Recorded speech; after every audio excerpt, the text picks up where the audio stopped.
రోహిత్ శర్మ వయసు 37 సంవత్సరాలు. అంటే కెరీర్ చివరి దశకు చేరినట్టే. బోర్డర్ గవాస్కర్ ట్రోఫీ తర్వాతే హిట్ మ్యాన్ రిటైర్మెంట్ ప్రకటిస్తాడని కథనాలు వచ్చాయి. కానీ రోహిత్ శర్మ ఇంకా తన ఆట మిగిలే ఉందన్నాడు. మరికొంతకాలం ఆడతానన్నాడు. బీసీసీఐతోనూ ఇదే మాట చెప్పినట్టుగా చర్చ జరిగింది. కొన్ని నెలల సమయం కోరినట్టుగానూ టాక్ నడిచింది. అయితే ఇప్పుడు ఛాంపియన్స్ ట్రోఫీకి ముందు రోహిత్ రిటైర్మెంట్ పై మళ్లీ చర్చ నడుస్తోంది. హిట్ మ్యాన్ స్టోరీలో ట్విస్ట్ ఖచ్చితంగా ఉంటుందని ఫ్యాన్స్ ఫిక్స్ అవుతున్నారు. గత టీ20 వరల్డ్ కప్ తర్వాత పొట్టి ఫార్మాట్కు రోహిత్ గుడ్ బై చెప్పాడు. టీ20లకు రిటైర్మెంట్ ప్రకటించడానికి అదే సరైన సమయం అని భావించాడు.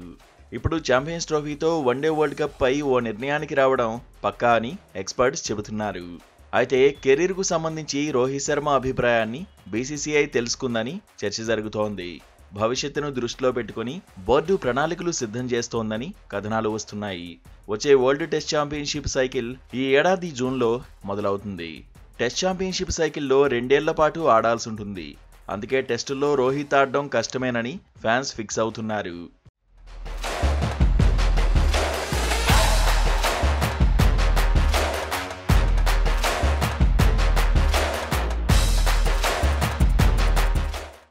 అయితే వన్డేలకు సంబంధించి కూడా వచ్చే వరల్డ్ కప్ పైనే బీసీసీఐ ఫోకస్ చేసింది.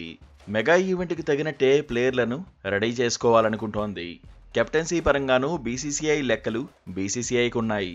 అందుకే రోహిత్ ఫ్యూచర్ ప్లాన్స్ను తెలుసుకున్నట్టు తెలుస్తోంది.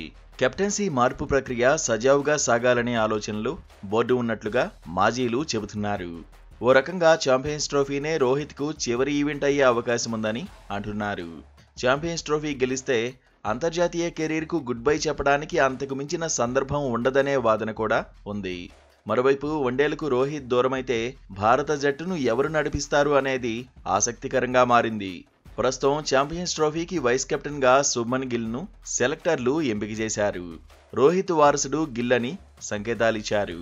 టీ20లో ఇప్పటికే భారత జట్టును సూర్య లీడ్ చేస్తున్నాడు. కెప్టెన్గా మంచి మార్కులే కొట్టేస్తున్నాడు. కానీ టెస్టుల్లో భారత జట్టును నడిపించేది ఎవరు అనేది హాట్ టాపిక్గా మారింది. బోర్డర్ గవాస్కర్ ట్రోఫీలో రోహిత్ అందుబాటులో లేని సమయంలో బుమ్రానే జట్టును లీడ్ చేశాడు. హిట్ మ్యాన్ ఆడినప్పుడు జస్ప్రీత్ వైస్ కెప్టెన్గా బాధ్యతలు నిర్వహించాడు. అయితే బుమ్రాపై వర్క్లోడ్ పడకూడదనే ఆలోచనలో బీసీసీఐ ఉంది. దీంతో టెస్ట్ కెప్టెన్సీని జస్ప్రీత్కి అప్పగించకపోవచ్చని ఎక్స్పర్ట్స్ అంటున్నారు. శుభ్మన్ గిల్, యశస్వి జైస్వాల్, రిషబ్ పంత్ మధ్య పోటీ ఉంటుందని అంటున్నారు. టెస్టుల్లో పెద్దగా ఫామ్లో లేని గిల్ కంటే జైస్వాల్, పంత్ రేస్లో ముందున్నారని చెబుతున్నారు.